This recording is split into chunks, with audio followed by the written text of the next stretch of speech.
Yes. Having my needs met. A lot of women aren't great at communicating what needs they need to have met or how you can see me. And again, that's because we haven't done a good job of raising girls to advocate for and have a themselves. voice. Yes, and to communicate their needs. Like, this is what I want. This is what I need. Especially see this sexually with women. They just are, "Well, I don't know what I like. I just know that this isn't really working." And it's like, Mhm. okay, that's fine, but you also have to take some responsibility, and it's not just your partner's fault. Like, we also play a role. Hi, friends. Welcome back to A Safe Place to Land. My name is Emily, and today we're talking about sex, baby. We have a special guest joining me today, Courtney Boyer, a relationship and sexual expert and author of Not Tonight, Honey, Why Women Actually Don't Want Sex and What We Can Do About It. Today, we're going to unpack how intimacy is so much more than what happens in the bedroom and how having a deeper connection with your partner will lead to more sexual satisfaction. We're also going to talk about the importance of women advocating for themselves and expressing their needs and how it hasn't always been the norm in our society for women to vocalize those things. Courtney is fantastic, so please stay tuned to learn more. Hi, Courtney. How are you? I'm good, Emily. How are you? I'm doing great. I'm so happy to have you on our show today. Thank you. Me too. So, Courtney, tell us a little bit about who you are and what you do. Sure. I am a relationship and sexuality expert and author of the book Not Tonight, Honey, Why Women Actually Don't Want Sex and What We Can Do About It. I am a trained mental health and sex therapist, and then I turned over into relationship coaching and have been in the sexuality field for about 17 years. That is so awesome. I love that so much.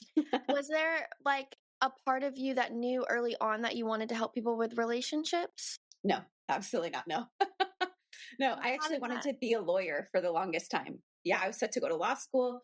And then my junior year of college, I read The Women's Room, and it just totally changed my life. And I really was like, man, like there's got to be more to life than just this, you know, what we've been, sold, especially as a woman who grew up in the evangelical Christian church. And Mhm. this idea of, your job is really just to be a helper and kind of be a sidekick to your husband's life and career. And I just felt like, man, there's got to be more for women than just that.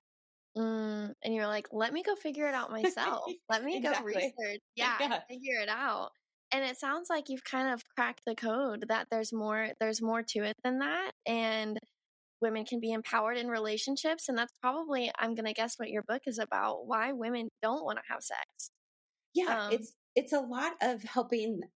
So I used to get these two questions when I would speak. I mean, I still do, but really like consistently every time women would ask, even in like large groups, they would raise their hand and say, like, I don't want sex. Like, what's wrong with me? And am I mhm, broken?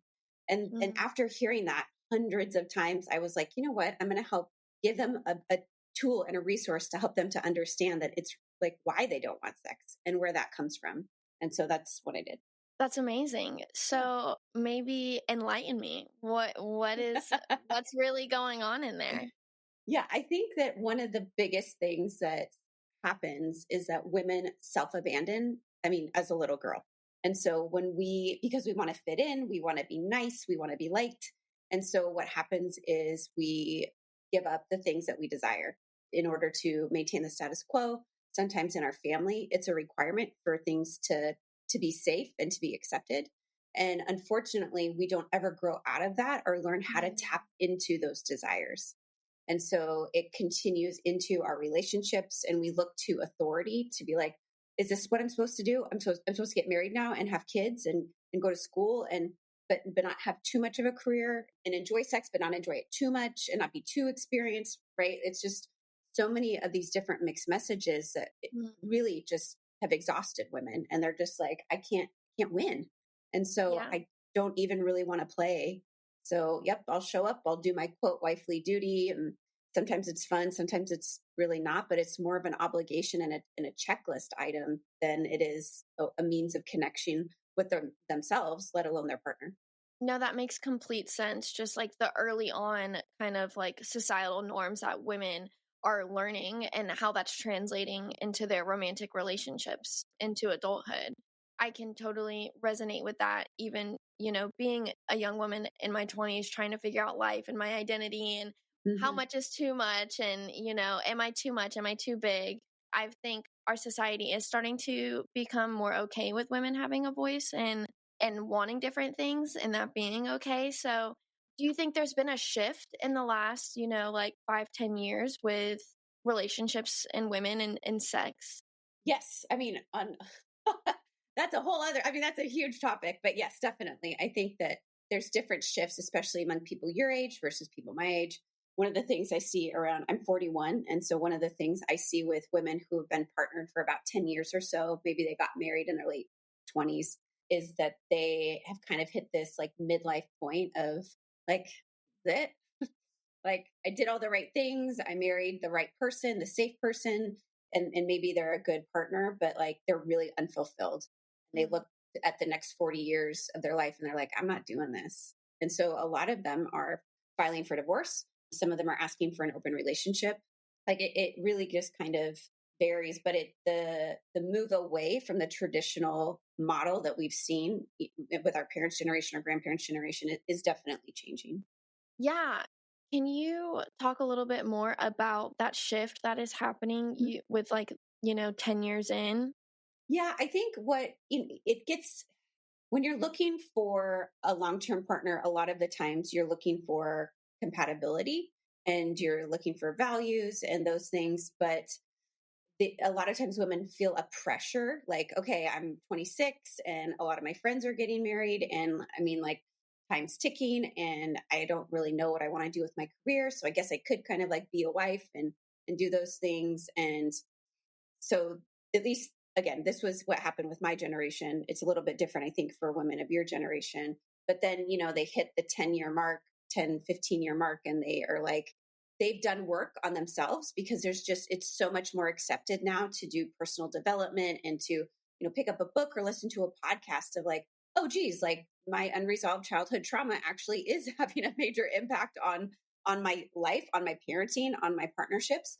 And so a lot of women are choosing to do the work. And unfortunately, you have this big discrepancy that emerges between themselves and their partner. And so now you have this really unequal relationship. And so oftentimes the female partner will look to in a heterosexual relationship, their male partner and be like, I'm carrying the load here, like the emotional load, the mental load, doing all the things. I feel really alone in this. And I'm seeing from out here, like from social media, from the books I'm reading, the podcasts I'm reading, that it shouldn't be that way, that this Mm, should be more shared. And when mm, they bring that up, they were met with a lot of resistance because people don't like to change, mhm, especially when that inconveniences them. mm. Yeah, definitely. And so, kind of women not having to put up with that anymore and living Yeah. a life of like, I hate to say like misery, but I guess that is kind of part of it Yeah. if you're settling and carrying that load forever and feeling empowered enough to either stand up and hopefully do something about it with their partner, seek maybe some, marriage counseling or split off and go on their next journey. So, are you working with couples currently as a Yeah. coach? Yeah. Yeah, I do. I work with individuals or couples who depends on what they're needing. Yeah, absolutely. And so like a couple in that situation, which I'm sure you see quite often, what are some things that you typically try to like help them with to improve their intimacy? Well, one of the questions that I ask is, why are you married? Like, that's one of the very first questions, because I think that sometimes we forget why we're married. And I'm a big fan of intention. So I want the couples that I work with to choose each other. Now, they don't have to choose it in the traditional Disney fall in love romance, right? They may just have like really great shared values and they may be great business partners. So that can work as a great marriage. I don't think it has to be this romantic love marriage that society likes to push.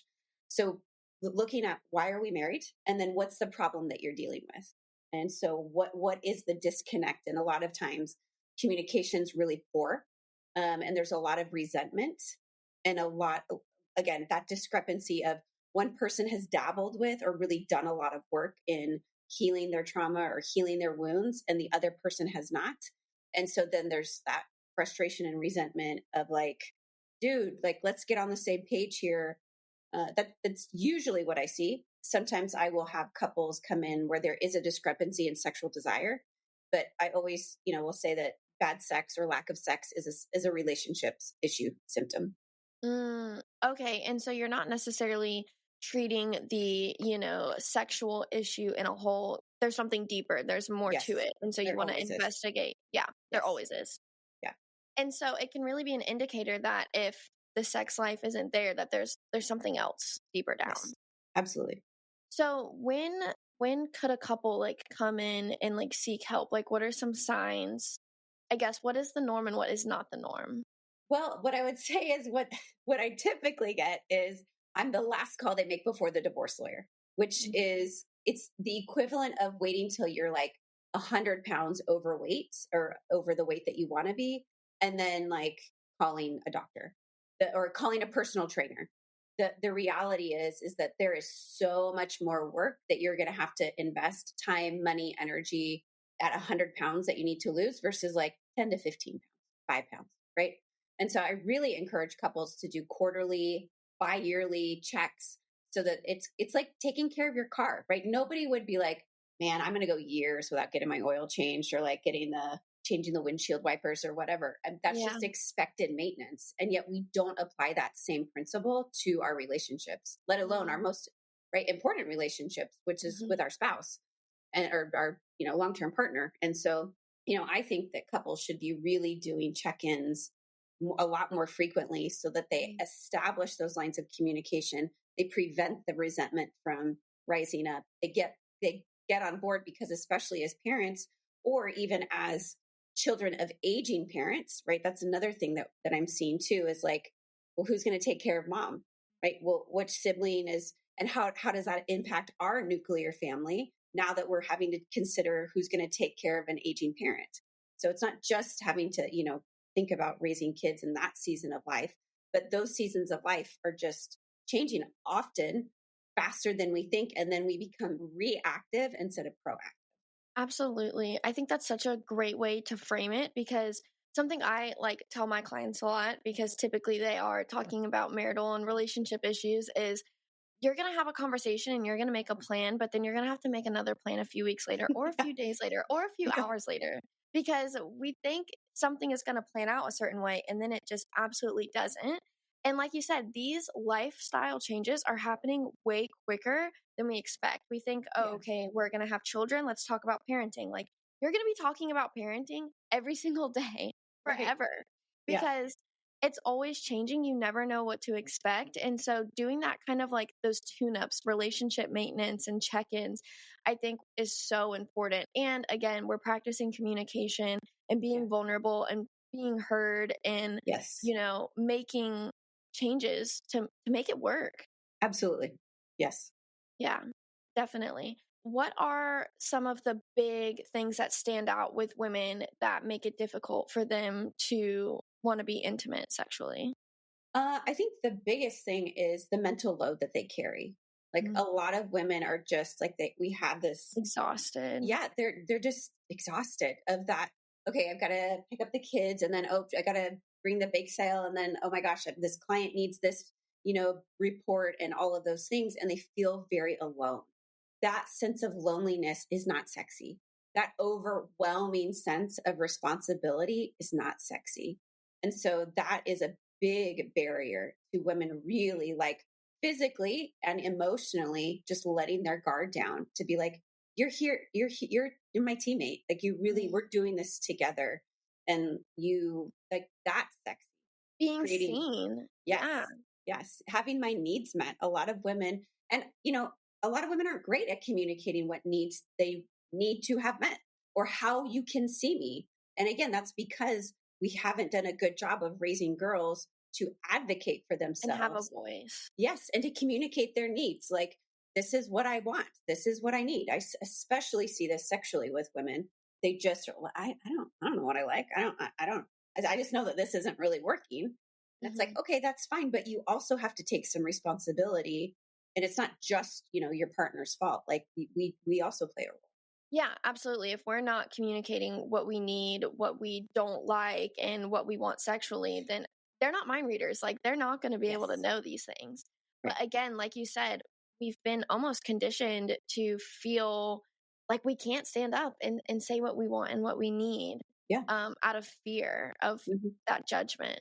Yeah. Yeah, absolutely.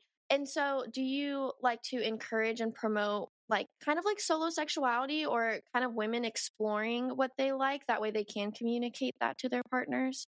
Oh, absolutely. I'm a big fan of solo exploration. Not just sexually. I think that sometimes, especially women who have a lot of religious or very conservative, like body shame stuff, even if it's just connecting with connecting with their bodies and their sensuality. And a lot of times, again, there's this misnomer that sensuality is equal to sexuality, and it's Mm, not. And so, mm. really helping them to understand how they can be more in tune with their senses, being present, connecting also with their sexuality, and how that can just open them up to a whole world of pleasure. I That's such a cool way to put that sensuality versus sexuality and allowing those things to be different because Mhm. there is so much more than, you know, having sex. There's the Yeah. small touches and, like again, just being noticed and being seen and other ways to be intimate, which can enhance the sexual experience, I think, for a lot of couples. What other tips do you have in terms of building those other like intimate connections? I've always heard like continue to date your partner while you're, in your marriage. Yeah, I think that yes, for me it's more about create intentional time. Mhm. And so if you don't really like going out and you like your partner's taking you out and you're like, well, we're going on a date, tonight or whatever, and you're like, this fucking sucks. Oh, sorry, I didn't know if I could swear. Sorry. You Um, can swear. I don't okay. care. Like this sucks. Like I don't like going out and to a restaurant. Like I just want to like take a bubble bath together. Like I just want to. So yes, I think that dating is important, but it's really for me, it's more about intentional time that is Mm, like sprinkled throughout your weeks, throughout your days. And a lot of times we put so much pressure. I got to find a babysitter. I got to let my like take 3 hours. And it's like, what if you just like got up an extra 20 minutes earlier and just had coffee together in the morning? wow. Like, but you don't just sit there and you scroll on your phones and just like, zone out. It's about like, hey, I really want to talk about like this thing that's going on at work for you. Like, I'd love to hear. Can you tell me about that? You know? Yeah.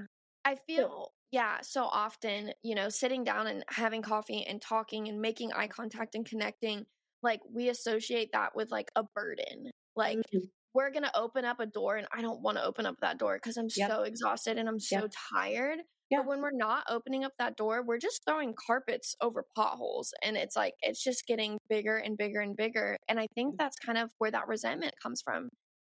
We're not consistently connecting and communicating what's going on even if it doesn't have anything to do with the other partner, like you said, what's going on at work, what's going on with your friendships, what's going on yeah, with your parents, yeah, because if you're not communicating that with your partner, who are you communicating that information to? yeah. And yes, there is such a power in that shared vulnerability, in that shared intimacy. And it doesn't even, again, have to be like what you just said about the couple itself. It can just be like, man, I'm really worried about my mom. Like she's got these tests coming up and like, and to have your partner just sit and hold space for you and listen. I mean, they don't even have to touch you or like reassure you in that way, but just like giving you their undivided attention and listening, like that is powerful. And we forget that. Mm-hmm. Yeah, and I think that's like such a great skill to teach, in couples therapy of like you don't have to have an answer, you don't have to fix a problem, Right. but holding Absolutely. space, Yeah. like just holding space and letting them know like I see you, I hear you, and I can see that this is bothering you or causing some anxiety and like Yeah. I'm here. Because that's, ultimately what we all desire is to just be understood. Yeah. Absolutely. Yeah. And so, really kind of working with couples and to build that relationship, I think is the big goal with you. And I'm sure you talk about that a lot more in your book about, all the things that come before the nighttime hits.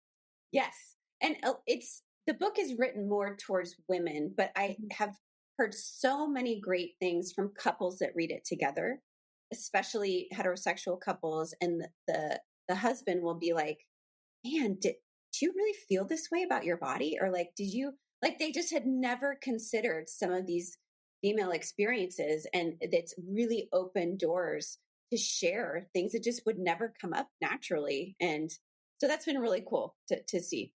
Yeah, that's amazing.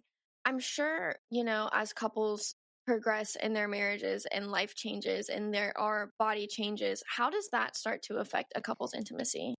Yeah, I think that, like physical attraction is like, let's not pretend like it doesn't exist. Like it's okay to desire your partner to look a specific way physically. And if they don't look that way or they've changed significantly from that way, it's totally okay to acknowledge that. That doesn't mean that that partner has to change. That doesn't mean that, right, it's not good or bad. It's just, I'm a big fan of just like, let's be honest with where we're at instead of pretending like, nope, I'm still attracted to him. He still looks great or she looks awesome. Like, hey, let's not lie, But as our bodies change, it's important to be aware of how that may affect our physical desire. But honestly, it's not that I see couples really no longer desiring each other physically because of like physical changes. A lot of it is emotional distancing. Like they just don't feel close. And I will make a caveat though. There are some male partners that do, especially with women who like, quote, haven't lost the baby weight, who maybe started out maybe a particular size and they have maybe gained a significant amount, whatever, that is subjective, but they do have a hard time connecting with them physically. But I find that to be honestly not as common as the more emotional distancing. Mm. I think that can provide a lot of hope for couples because I do, hear couples telling me that they're struggling because of physical, attractiveness and even their own confidence. But Yes. again, I think that goes to that deeper conversation of have you told your partner that you are hesitant because of your body changes for whatever that might be? And again, having that affirmation of I'm still attracted to you and I still want to have sex with you, that can really build the other partner's confidence up to be able to engage. Absolutely. And one of the things that I like to encourage couples to or individuals to consider, especially in partnerships, is this idea that our relationships are mirrors. So a lot of times when I am like finding my partner, like, "Man," I'm like, dude, what is up? Like he's just like kind of wrinkly or like flabby or whatever it is. It's usually of how I feel about myself. Mm, And so what we're doing is we're projecting our own insecurities onto our partner. And it's a way of us preventing ourselves from getting hurt or afraid that that's how they're going to see us. hmm Yeah. If one partner, is shutting down, maybe deep down inside, they also don't want to open up Yeah. emotionally. Yeah. Yeah. Or have those conversations. Mhm. That makes a lot of sense. And so, how can we, start to encourage couples to come to therapy, come see somebody like you, Come and talk to us. come talk to us. Come talk to us about your sex life. Because I think, I get a lot of hesitancy from like male partners to open up with a third party. Yeah, because it's scary. Like it is. And I think that when I talk with people who are interested in working with me, I'm always offered just like hey, let's just do a get to know you session and you can see my approach and really just encouraging them by helping them to feel in control. Because a lot Mm, of times this is an area that they feel so out of control of and feel really overwhelmed because they're not really in touch with their feelings and I have to talk about my feelings and she's going to blame me for everything and all of that. And so really helping them to understand that there are so many different ways that you can do therapy or coaching or any type of session and it's a lot like dating. Finding a therapist or a coach that really resonates with you is like finding a boyfriend or a girlfriend.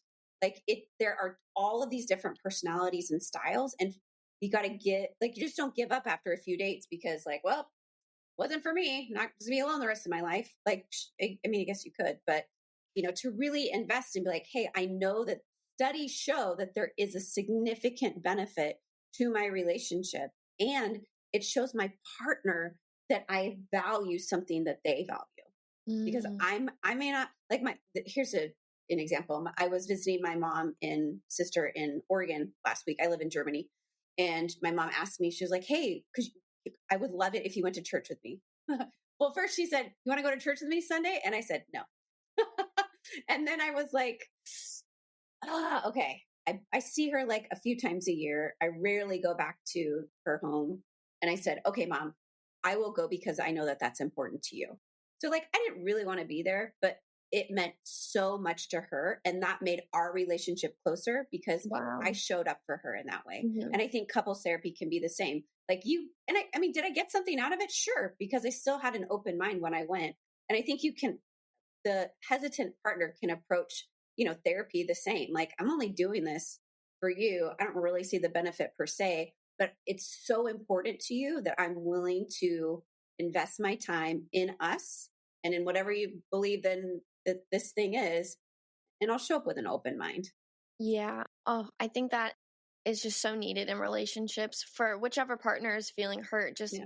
letting them know that I'm going to be willing to do this because I care about you. It's not necessarily the thing itself.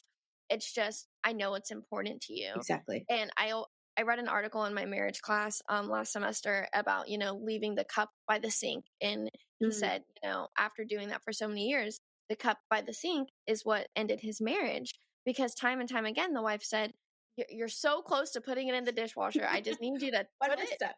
One more step. One more step. And he said, but it's just a cup. So it's Yeah. not a big deal. But she was saying, it is a big deal to me. And you not Yeah. putting the cup in the sink is you telling me that you don't respect me and you don't care Yeah. about how this makes me feel. Absolutely. And he just continued to do it year after year after year. And then one day they got a divorce because, and he actually was the one to write the article and say, my marriage, ended because of me because I wouldn't put the cup in the sink. So fellas and anyone else in this, situation, put the damn cup in the sink because we are hurting our partners with those silent killers, those silent relationship killers. And Yeah. I know kind of a new term that has been coming up is incompetency. Yes. Weaponized incompetency. Weaponized incompetency. Yes. Mm-hmm. Yeah. And so just knowing that, that partner who is the doer is always going to come behind and finish a task.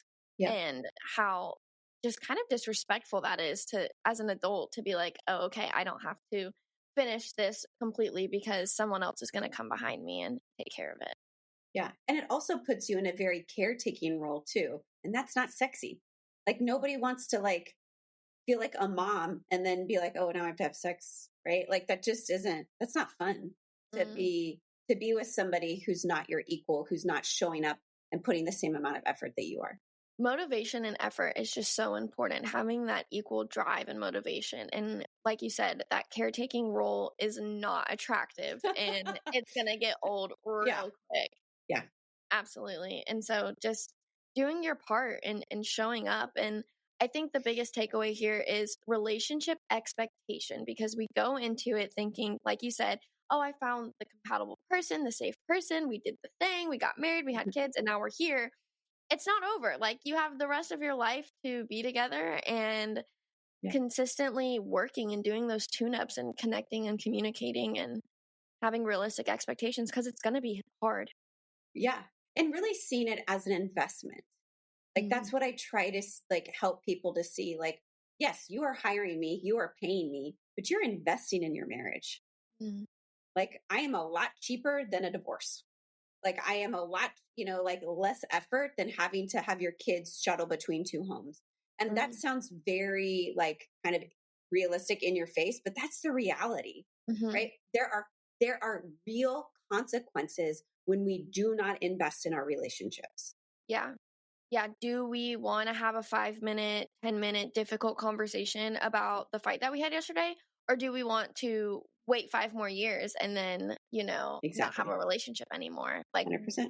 Which evil are we choosing here? Because choose your hard. Yeah. Choose your hard because it's going to be one or the other. Yep. Yeah, absolutely. Well, thank you so much, Courtney. Oh, you're welcome. Thank you for having me. Absolutely. Did you want to tell our listeners about where to find your book and your website? Sure. So I'm at Courtney Boyer Coaching, Courtney with a C, .com. And also all the social medias, I think. It's also at Courtney Boyer Coaching. And then my book you can get on Amazon or Barnes & Noble online. There's some other online retailers, but yeah. Amazing. Thank you so much. It was such a pleasure getting to chat with you. Yeah, thank you. Thanks so much for spending some time with us here on A Safe Place to Land. Could you do me a favor really quick? Could you leave us a review wherever you are listening to this and subscribe so that you never have to miss an episode whenever we drop it? If at any point in time you're like, man, it would be so cool to work with the team at Sunshine City Counseling, you can always find us at sunshinecitycounseling.com. We serve the state of Florida, and we are located in the downtown community of St. Petersburg, Florida. If you are in or around the Portland, Maine area, you can find us at easternshorecounseling.co. We really believe that every single person is deserving of excellent mental health care. You are not a problem to be solved or fixed. You are a person to be served. We are here for you, so don't hesitate to reach out. Until next time, we'll see you guys later. Bye.